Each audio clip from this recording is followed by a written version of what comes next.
Professor Mosumi Batra, Professor P. Roy, esteemed faculty members, my dear student friends and budding entrepreneurs. It's indeed a unique experience for me to be in front of you in this prestigious institute.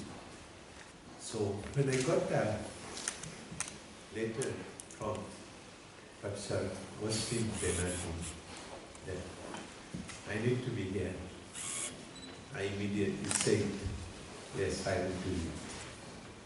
Then Professor Mosumi Doctor's communication followed. There was a reason, specific reason. An entrepreneur's life is full with struggle. Every moment in his life is precious for him. But even then, I decided that I will come here. I always remember the quote from one of the greatest political thinkers. He said, I'm 70, most of you are between 20 to 25. Today, this world belongs to both you and me together. But tomorrow, this world will be taken care of by all of you. If India needs to be wealthy, it has to be because of you. If India needs to be one of the most successful countries in the world, it has to be because of you. You have to do that. You have to do that. So, whatever I have learned during last 70 years of my life, it's also my responsibility and duty to pass on to you. One of your faculty has told me that the idea of this deliberation is to inspire as many as of you to take the path of entrepreneurship. So, Mosumi Doctor had taught me that you narrate your life story. You narrate your life stories of your entrepreneurship, number one, in next 50 minutes time. And number two, and also a couple of memorable experiences which can help you. That's what I try to do today in next 50 minutes time in front of you. See, in a small video which was made by my friends, you have seen that. I was born in 1950. On the day when I was born, India had the biggest earthquake of this century, 8.7 Richter scale. The earth was trembling. More than 2,000 people were killed in that earthquake in Upper Assam. So it continued for 15 days. The earthquake of 1950, 15th August, on that day I was born. So life was very ordinary. Even there was nobody by the side of my mother when I was born to help the baby. So we come to this earth as an ordinary child, Nothing special for an entrepreneur. There was no school in my village to send me to the schools. My elder brother and the elder sister, whose picture was here, who was taking me to the school, she did not have a chance to go to the school. But there were no schools within a distance where they can go. So by the time I was 6, the school was built up in my village. I was taken to that school where there was no chairs and no tables. You imagine, neither for the students, not for the teacher also. I was carrying a jute sack in my hand, in one. And my mother had woven a cloth in my home, out of which she made a gamusa and a chai, hand woven, which I wore and went to the school. And my jute sack was a little bigger. And my teacher said, I also don't have a place to sit, your sack is big. Will you allow me to sit by your side? I still remember that. I will not forget it in my life. The task of a teacher. The task of the teacher. Next to parents, it is the teachers who makes your life. So school was like that. My parents did not know how to read and write. They were very, very poor. So, no question of giving me money to buy books and papers and pens.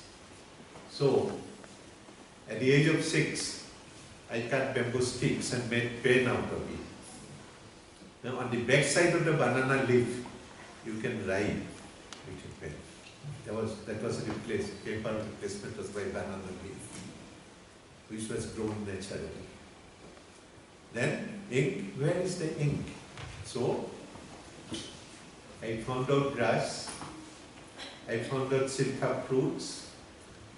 Crushed it. Put it some water. It was converted into ink. This is called innovations. You can become an entrepreneur even at age 6 without anything. The character of an entrepreneur is nothing should be able to stop you. There will be 101 obstructions, and the entrepreneur's mind will find out 101 ways of overcoming those obstructions. That's the first thing. It can be as a child, it can be as a youth, it can be even at the age of 90. There is no limit to it. There is no limit to it. So, never be afraid of any obstructions. Never come back by seeing any obstruction. Find out ways of overcoming that obstruction. The first thing that I tell you, an achiever is one who can convert every disadvantages in his life into advantages. There will be disadvantages, there will be shortcomings, but how you convert it to strength and advantages is the art of life. So at 6, I started my life like this. When I grew up, I needed to buy books. There was no money. Even for the family, my parents could not arrange to have 2 meals for us. So how they can think of sending the children to the school, giving them money to buy books? I was herding cows in the field, plowing land with my father in the paddy field, fishing in the village river. That was my life. But I also needed some money to buy books. So, grew vegetables in the orchard, sold them in the market, carried it on my back to the nearby market, was 10 kilometers away.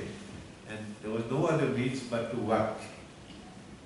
So that's how I organized money to continue my studies. Not only that, whatever surplus I generate, sometimes I buy a kg of salt, sometimes I buy something else for the family, but it did not stop me. I used to sell vegetables, I used to sell betel nuts. Whenever there will be a small function in the village, I'll not see the function, I'll go and sell betel nuts and berries in the market. I still remember, I wanted to sell along with berries and tamul, I wanted to sell matchbox. That is also a part of it. It's a combination. Na? So it's a business sense. When you sell tea, along with that, if you keep some sugar and milk, then that is also sold automatically, like that. So in my childhood days, when I was probably 10 or 11, I found out that if I sell betel nut, along with that, if I keep some berries, usually those who choose betel nut, they also smoke weed. And when they buy berries, they also need a matchbox. So during those time, 1 dozen of matchbox box used to cost around 12 annas. So we buy it at 11 annas, sell 1 annas 1 box and make 1 annas profit. Okay, that was also big money for us. Nothing is small. Okay, nothing is small. That was my childhood and that was my entrepreneurship. Then when I reached class 8, in my locality, school where I was studying, there was no science teacher. I wanted to study science. No science teacher. Indian part, there was no boy who had passed BSc till that time. There were few graduates who joined together and had a dancer school. And there was no science teacher because there was no science graduate in that region. I wanted to study science. So I went to a place which was 40 kilometers away from my home and lived in a driver's barrack. And there was science teacher in the school. I started studying. You know what is the atmosphere in the driver's barrack? They will come home drunk. They will have fight among themselves. They will drink again. They will continue this till middle of the night, till they will be tired and fatigued and go to bed. I was a young child. I was in class 8 and class 9 all these years. What I will do, when they will fight, I sleep.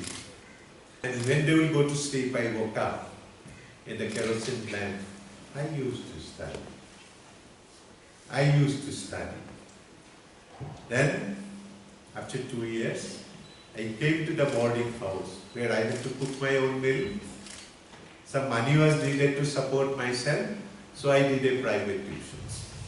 I still remember, I used to walk 5 kilometers, 10 kilometers every day to teach a pair of students from a wealthy family. I had to walk 10 kilometers every day, and I was given a fees of how much you know?